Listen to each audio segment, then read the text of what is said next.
Hey guys, it's Hughes. Welcome to another MLB 9 Innings GM video.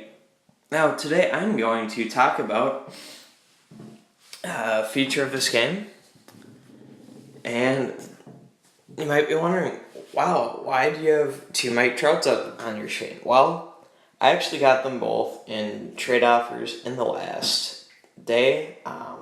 Unfortunately I didn't record them. So here's how I'm breaking the news on it, right? So first I got this rare one, 87. Rare can go up to level 15. Now I got this common one, 88, but it can only go up to level 5. So what I'm doing, even though the rare one's a lower overall, I'm keeping it in my lineup. I'm going to level it all the way up. And that gets into the point of this video. What are the different tiers? How does it affect your leveling up? And how should you build your roster based on these tiers? So first we're going to go to players. We'll just look at Phil Hughes, okay? So Phil Hughes, normal, level 5. Phil Hughes, rare, can go up to level 15. Phil Hughes, I believe it's called elite, up to level 20. So for each level, you gain 1 point you can add to one of the 5 skills. So if you have 2 players with the same overall, the rare one is going to get 2 overalls higher than the base, the elite one's going to get 3 overalls higher than the base, and 1 overall higher than the rare.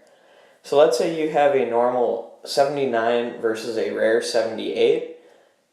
What I would do, I would use the rare 78 because it's going to boost up to a really high 80 or most likely an 81, whereas that 79 is only going to boost up to a super high 79 or to an 80.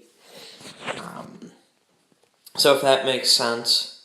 And then the other thing is seasoned players.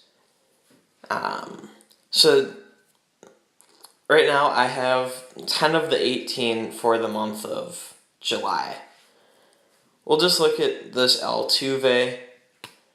It can go up to level 10.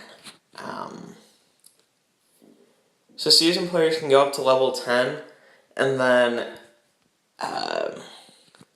there's 1 or 2 things I want to touch on based on now introducing these card tiers before we end this video. One is season players, here we go, and you can go to the help to learn this yourself. I just thought I'd feature it.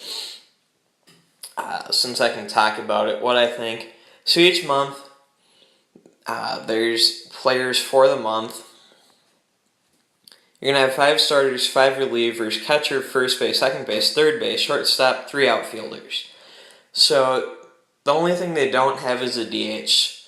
So it seems like, okay, you can have 18 out of your 19 players be players of that current month. So they have low initial stats. Each time you get a duplicate, it increases by 5. So like my Altuve, right, so it starts at a 50 overall, but I've gotten 2 duplicate Altuves, so it's up to a 60 base overall. And then they get a 15 stat buff for the month the card is released, and an additional 15 days following, so 45 days total. So that Altuve of mine, it's up to a 75. Now, I still have the 85 Dozier. So they won't harm any active team decks. So they're basically a Joker card. So they can match into any team deck. So that would be an advantage. If you wanted to use a crazier team deck, you could throw them in since they can fit any team deck versus maybe being specifically against the team deck you're building. So right, max level at 10, and then you can put on special skills. In terms of acquiring them, championship matches, which have great rewards. There's a chance of that when you finish various leagues, or upper leagues. Yeah, but then in terms of changing players, this is also good to know. You can only have up to 10 elite players in your roster. So you can, out of your 19 players, up to 10 can be elite. So, you know, if you're starting to get crazy elites, still make sure that you have good rare cards, because you can only have 10 elites, so you're going to need at least 9 that are rare. And then you can have up to 4 season players, so 2 pitchers and 2 fielders. So even if you had 10 elites and 4 crazy good season players, you still need 5 rares or commons. So, I mean, I don't think it should limit elites. I don't think there should be the limits, but they are there. Be mindful of them. I hope this video was helpful. Again, if you have a really good comment, like, we'll look at my team as I sign off.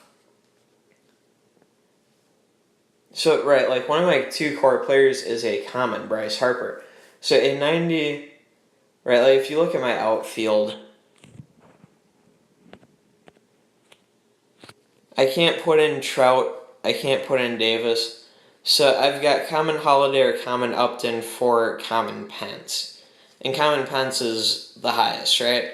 But like a 90 Harper is so clearly above any of these guys. Even though he's a common, he's going to be in my lineup for a long time. But on the other hand, if we look at this 87 Trout versus the 88 Trout, even though the 87 Trout's lower overall because it's the rare tier, it will be able to get up to the higher overall. Plus, you have more control over the player skills. So I guess that's about it for this video. If it was helpful, smash the like button. Subscribe if you're new for more MLB Perfect Inning Live content. But also for this game, MLB 9 Innings GM, I am going to be putting out content at least most days. Maybe not as much as MLB Perfect Inning, but I'd say a decent amount.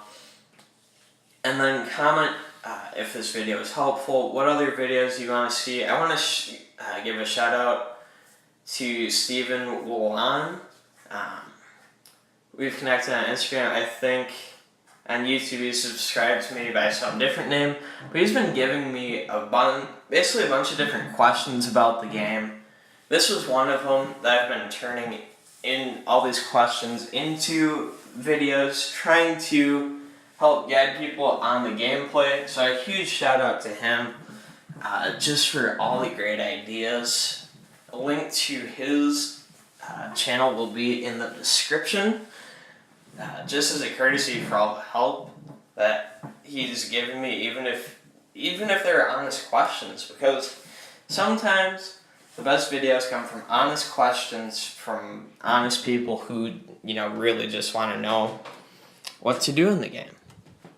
But I'm G. Thank you guys so much for watching, and until next time, and as always, peace out.